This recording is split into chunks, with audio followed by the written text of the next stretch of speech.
മരണം മനുഷ്യന് അനിവാര്യമാണ് എങ്കിലും അത് എക്കാലത്തും ഒരു മനസ്സിലാക്കാൻ കഴിയാത്ത പ്രതിഭാസമായി തുടരുകയാണ്. മരണത്തിനപ്പുറം ജീവിതമുണ്ടോ?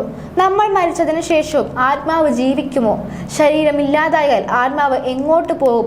തുടങ്ങിയ നിരവധി ചോദ്യങ്ങളാണ് മനുഷ്യൻ ആരംഭകാലം മുതൽ നേരിടുന്ന പ്രധാന ചോദ്യങ്ങൾ.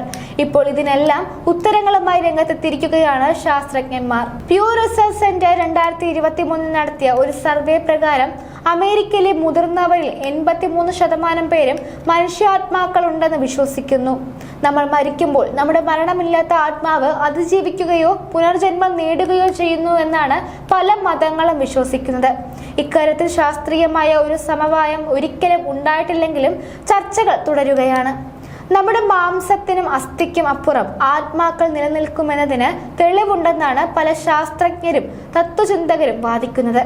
കഴിഞ്ഞ ഫെബ്രുവരിയിൽ അരിസോണ സർവകലാശാലയിലെ അനസ്തേഷ്യോളജിസ്റ്റും പ്രൊഫസറുമായ ഡോക്ടർ സ്റ്റൂവർട്ട് ഫാമറോഫ് ജീവൻ നിലനിർത്തുന്ന ഉപകരണങ്ങൾ നീക്കം ചെയ്യുന്ന രോഗികളുടെ തലച്ചോറിന്റെ പ്രവർത്തനം ആത്മാവ് ശരീരം വിട്ടു പോകുന്നു എന്നതിന്റെ തെളിവാണെന്ന് കാണിക്കുന്ന ഒരു പഠന റിപ്പോർട്ട് പുറത്തുവിട്ടിരുന്നു.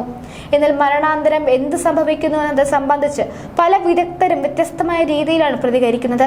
അരിസോണ സർവകലാശാലയുമായി അഫിലിയേറ്റ് ചെയ്തിട്ടുള്ള ന്യൂറോ സയന്റിസ്റ്റായ ഡോക്ടർ മാരിയോ ബുറേഗാർഡ് തന്റെ the spiritual brain a neuroscientist case for the existence of the soul എന്ന പുസ്തകത്തിൽ മരണവുമായി ബന്ധപ്പെട്ട പല ചോദ്യങ്ങൾക്കും ഉത്തരം നൽകുകയാണ്. 2006 റോമൻ കത്തോലിക്ക സഭയിലെ കാർമലൈറ്റ് വിഭാഗത്തിൽ നിന്നുള്ള കന്യാസ്ത്രീകളെ കുറിച്ച് അദ്ദേഹം നടത്തിയ ഗവേഷണത്തെ അടിസ്ഥാനമാക്കിയാണ് ഈ കൃതി രചിച്ചിട്ടുള്ളത്. ഇവരുടെ MRI സ്കാൻ എടുക്കുന്ന വേളയിൽ ഇവർക്ക് ദൈവവുമായി കൂടിച്ചേരുന്നത് പോലെയുള്ള ആന്തരികമായ ഒരു അനുഭവം ഉണ്ടായി എന്നാണ് വെളിപ്പെടുത്തിയത്. ഈ സന്ദർഭത്തിൽ അവരുടെ തലച്ചോറിന്റെ 1 ഡസനോളം മേഖലകൾ കൂടുതൽ സജീവമാക്കുന്നതായി ബ്യൂറോഗാർഡ് കണ്ടെത്തിയിരുന്നു. ഈ അനുഭവങ്ങളെല്ലാം തന്നെ സൂചിപ്പിക്കുന്നത് ഇതിന് അലൗകികമായ ഒരു തലമുണ്ടെന്നും അത് ആത്മാവിനെയാണ് സൂചിപ്പിക്കുന്നത് എന്നുമാണ്. കഴിഞ്ഞ മാസം അന്തരിച്ച പ്രമുഖ മനഃശാസ്ത്രജ്ഞനായ പ്രൊഫസർ ചാൾസ് ഡേർട്ട് തന്റെ the secret science of the soul എന്ന ഗ്രന്ഥത്തിൽ ഈ മേഖലയിൽ അദ്ദേഹം നടത്തിയ നിരീക്ഷണങ്ങൾ പ്രതിപാദിക്കുന്നു. ഇത്തരം വിഷയങ്ങൾ കൈകാര്യം ചെയ്യുന്ന പാരാസൈക്കോളജിയുടെ ആന്തരികതയെ പലരും തള്ളിപ്പറയുന്നുവെങ്കിലും ഒരു വ്യക്തിക്ക് അവരുടെ ഭൗതിക ശരീരത്തിൽ നിന്ന് വേറിട്ട ഒരു ആത്മാവുണ്ടെന്നതിന്റെ സൂചനകളായി താൻ നടത്തിയ പല പരീക്ഷണങ്ങളും ചൂണ്ടിക്കാട്ടി അദ്ദേഹം സമർത്ഥിക്കുന്നു. ന്യൂയോർക്ക് യൂണിവേഴ്സിറ്റിയിലെ തത്വശാസ്ത്ര നിയമ പ്രൊഫസറായ തോമസ് നാഗൽ ആത്മാക്കളുണ്ടെന്ന് വാദിക്കുന്ന വിഭാഗത്തിൽപ്പെട്ട വ്യക്തിയാണ്. നിർജീവ വസ്തുക്കൾക്ക് പോലും ബോധമുണ്ടെന്നും അതിന്റെ ഭൗതിക അവസ്ഥയ്ക്ക് പുറത്ത് ഒരു മനസ്സുണ്ട് എന്നുമാണ് അദ്ദേഹം വാദിക്കുന്നത്.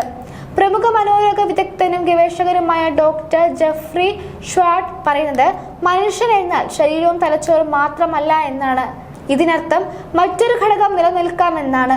അവരുടെ ആത്മാവ് തന്നെ ആയിരിക്കുമെന്നും അദ്ദേഹം ചൂണ്ടിക്കാട്ടുന്നു. അതേസമയം ആത്മാവ് എന്നൊരു കാര്യം ഇല്ല എന്നാണ് മറ്റൊരു വിഭാഗം ഗവേഷകർ വാദിക്കുന്നത്. പെൻസിൽവാനിയയിലെ കിങ്സ് കോളേജിലെ വിൽക്സ് ബാരയിലെ തത്വശാസ്ത്ര പ്രൊഫസറായ ഡേവിഡ് കെയ്ൻ ജോൺസൺ ആണ് ഇവരിൽ പ്രമുഖൻ. 2 സോൾസ് എക്സിസ്റ്റ് എന്നൊരു പുസ്തകവും ഇദ്ദേഹം എഴുതിയിട്ടുണ്ട്. ആത്മാവിന് ഒന്നും ചെയ്യാനാകില്ലെന്നും അതിനാൽ അത് ഉണ്ടെന്ന് കരുതാൻ ഒരു കാരണവുമില്ലെന്നും ന്യൂറോ സയൻസ് തെളിയിച്ചിട്ടുള്ളതായി അദ്ദേഹം വാദിക്കുന്നു.